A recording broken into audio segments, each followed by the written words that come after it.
Si Professor Edna ko, baka may klase ito, ayan, ng political analyst at siya po ay taga-UP National College of Public Administration and Governance. Professor Edna ko, ma'am, magandang umaga po. Good morning po, Prof. Good morning po, magandang umaga rin po sa inyo. Ay, hi Dean, Dean na lang, ayan. Dean, ayan, nasa klase po ba kayo? Hindi ho, nasa loob ho ako ng isang building sa ganun po ba? Pag-ibig. Nasa Okay. Pag-ibig. Nasa pag-ibig pala. Ayan. Nako, ito na, itanong mo na lakay. Ayan, Nasa pag-ibig oo. si Din Nasa pag-ibig pala kayo. Ayan, sapat po ba ang pag-ibig na ibinibigay ng administrasyon sa ating mga kababayan? Lalo na... Dito ko naman, mukhang okay, mabilis eh.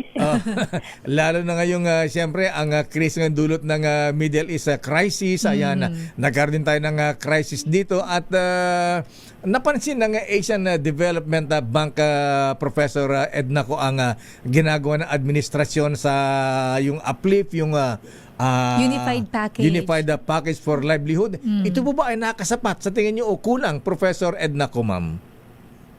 Actually ho, kung titingnan natin, sa pangangailangan ngayon ng maraming pamilya at gayon din kung titimbangin dun sa halaga ng mga binibili, ng bilihin, kulang at kulang pa rin ho, hindi ba? Pero yung ibinibigay po na tulong ay kahit pa paano, nakakatulong, parang kulang pero alam natin na kahit pa paano tumutulong ito sa pangangailangan ng pamilya. Parang pelikula ni Lino Brocka, tinimbang ka ngunit kulang. Ayan. Exactly.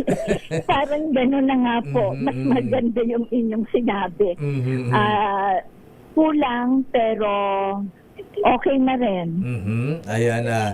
So, para madagdagan pa yung kakulangan, ano pa kaya ang dapat na gawin ng gobyerno, administrasyon na professor, ma'am?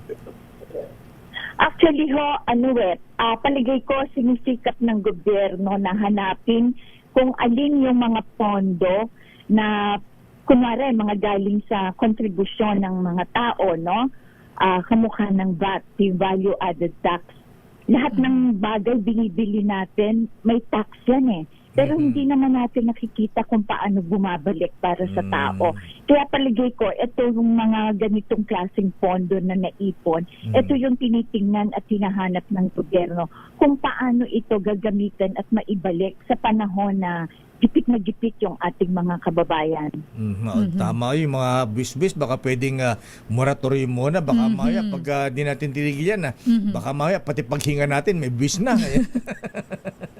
Oo, ganun ho. Oo, tama yung no? So ngayon, lahat ho ng pwedeng pagkunan na pondo na yun naman galing din naman sa mga tao, di ba? Pondo na kinolekta sa tax, pondo ng mga negosyante na nagbigay ng kanilang mga kaukulang bayad sa tax. Ito po yung tinitingnan ngayon at hinahanapan kung paano ito ibabalik dun sa pangangailangan na napakakagyat at mahalaga. Dapat dito na iparamdam yung yung parang sukli doon sa binabayad natin sa gobyerno. Opo. Oo, tama. Dean, ako ito naman po, sa tingin po ninyo, dahil alam naman po natin itong mga problemang kinakaharap natin ngayon, marami pa rin ang nagsasabi na ramdam ang mataas na presyo ng bilihin at sabi nyo nga po kanina, tinimbang pero kulang pa rin yung ginagawa ng ating gobyerno. Paano naman po ninyo tinitingnan para po sa inyong opinion ang performance ng pamahalaan? Marami po mga issue ngayon, korupsyon at kung ano-ano pa. Pagdating naman po sa transparency at accountability. Oo. Tama ho yan. Ang pinaka-nakakamalungkot, pinaka-malaking problema ng bayan ay yung corruption. Na malaki yung nawawala mula dun sa kaban ng bayan dahil sa iba-ibang anyo ng corruption.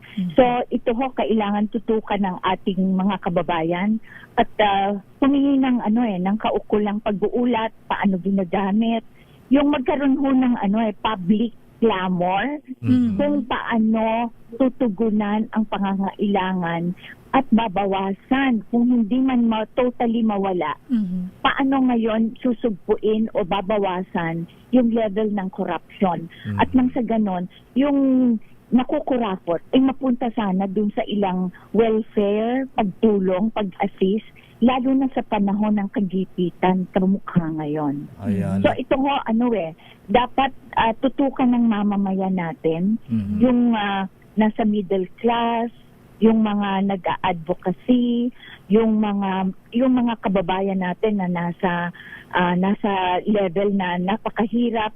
Dapat to ito tinatanong na saan napupunta yung pondo at sana maibalik ito sa mamamayan, lalo na sa panahon ng kagipitan. So yung anti-corruption campaign ho, napakahalaga ngayong yugto na ito. Mhm. Ang isa pa rin ho na magandang tutukan ay yung mga pondo na kinukuha ng gobyerno mula sa mamamayan.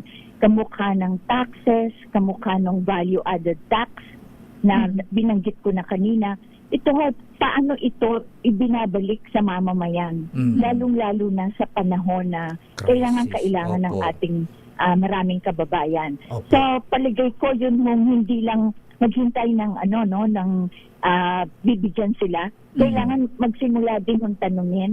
Mhm. So ang isa rin ho yung yung paano natin tatanungin yung ating mga kababayang namumuno na nasa Kongreso at nasa Senado, paano nila ginagamit yung malaking pondo na nasa kanila. Ayun. Pwede bang ito ay maibaling at bigyan ng pansin yung paggamit ng maayos at ng pangangailangan ng mga kababayan natin. Professor Edna ko, ma'am, ngayon po ay nagsimula na ang ASEAN Summit sa Cebu. Ayan na tayo Yes. ang host. So ano po ang dapat gawin ng ating presidente bilang host po ng ASEAN Summit? At ano ang pwede nating hingin, kooperasyon sa ASEAN members para makaangat, makaagapan tayo sa ating hinaharap na krisis at makatulong sa ating ekonomiya, Professor?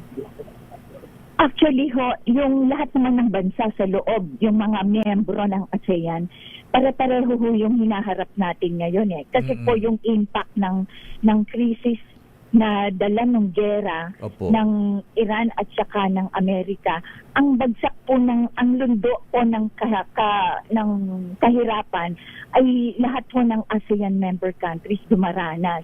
Iba-iba lang yung level. Subalit ang maganda ho sanang itanong ng Pilipinas sa mga ka-region natin sa ASEAN, ano pa ang iba't ibang paraan kung paano tumutugon yung ibang ASEAN countries na pwede nating siguro tularan. Although, sinabi na ng Asian Development Bank na ang Pilipinas ay isa sa mga nangunguna kung saan mabilis, kagyat at kaagad, magandang example tayo na paano tinutugunan kaagad yung nasa ibaba, yung mga lalong-lalo na yung mga naghihirap. Pero maganda rin ho tanungin sa mga ibang ASEAN countries, ano pa yung ibang pamamaraan? At mula dun sa ibang pamamaraan, tularan din ng Pilipinas kung paano pa natin itatali yung ating mga yung ating mga solusyon at paano tayo matututo mula dun sa ibang bansa kung paano nila ginagawa yung pagtugon dito sa global crisis po ito Hindi lang mo Pilipinas pati yung ASEAN countries may tama sila dito sa nangyayari sa crisis na ito. Kaya pwedeng learn the lesson from the other ASEAN countries, kumbaga. Ayan. Kumbaga sa estudyante po, pwede mangopya. Ito yung hindi masamang pangongopya. Dahil kung tama naman yung iyong layunin dito, ay okay lang kung tumulad. Pero sa ngayon ho, pinagmamalaki ng Asian Development Bank na sa Pilipinas, nakita agad natin yung pagtugon, lalo na yung nasa ibaba, no? Okay. Kagaya ng ayuda. Professor Edna ko, ma'am, maraming salamat po at present po kami. Ayan. Thank you, Dean. Thank you, Dean. Good morning. Maraming salamat din po. Okay, Thank you magandang very araw. Thank you Good po. morning, ma'am. Okay.